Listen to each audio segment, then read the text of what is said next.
વડોદરાથી દુઃખદ ઘટના સામે આવી રહી છે કે પિકનિક બની મોતનું કારણ। 14 લોકોના બેસવાની જગ્યા પર 23 લોકોને બેસાડ્યા। જ્યાં વડોદરાની આ ઘટના છે હણી વિસ્તારમાં આવેલા લેક, જેમાં પિકનિક કરવા ગયેલા 9 બાળકો સાથે 2 શિક્ષક ડૂબી ગયા છે। 23 લોકો બેસ્યા હતા, જેમાં 5 બાળકો રેસ્ક્યુ કરવામાં આવ્યા છે। રેસ્ક્યુ ઓપરેશન હજુ પણ ચાલુ જોવા મળી રહ્યું છે। રાત થઈ ચૂકી છે, હજુ બાળકો પણ અંદર જોવા મળી રહ્યા છે। હજુ પણ લેકના અંદર બાળકો જોવા મળી રહ્યા છે, તેમની પણ અત્યારે શોધખોળ ચાલુ જોવા મળી રહી છે। શિક્ષણ મંત્રી કુબેર ડિંડોરની પણ પ્રતિક્રિયા સામે આવી છે। ઓપરેશન ચાલુ છે।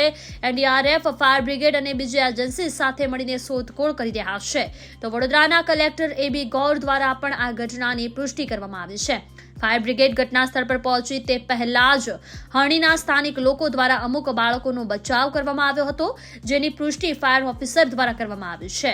તો મુખ્યમંત્રી ભૂપેન્દ્ર પટેલની આ ઘટના પર પ્રતિક્રિયા સામે આવી છે। તેમને આ ઘટનાને લઈને દુઃખ પણ વ્યક્ત કર્યું છે। તો બાળકોના પરિવારજનોને પણ દુઃખ સહન કરવાની શક્તિ આપે તેવું ટ્વીટ કરીને મુખ્યમંત્રી દ્વારા સહાનુભૂતિ વ્યક્ત કરવામાં આવી છે।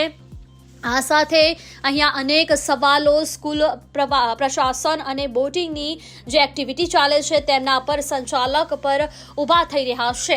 જ્યારે 14 લોકોની જે બેસવાની જે જગ્યા હતી તો તેમાં કેમ બાળકોને ઢોરની જેમ ભરવામાં આવ્યા તેવા અનેક સવાલો ઊભા થઈ રહ્યા છે। કેમ સ્કૂલ પ્રશાસન દ્વારા બાળકોને જ્યારે કેપેસિટી કરતાં વધારે ભરવામાં આવતા હતા ત્યારે કેમ કોઈ વાંધો ઉઠાવવામાં ન આવ્યો હતો તેવા પણ સવાલો ઊભા થયા છે। આ સાથે વાલીઓ સ્કૂલ પ્રશાસન પર વિશ્વાસ મૂકીને બાળકોને પિકનિક માટે મોકલતા હોય છે, તો કેમ સ્કૂલ પ્રશાસન દ્વારા આવી એક્ટિવિટીઝ જ્યારે કરવામાં આવે છે તો તેમાં સેફટી મેઝર નથી લેવામાં આવતા તેવા અનેકો સવાલ ઊભા થઈ રહ્યા છે।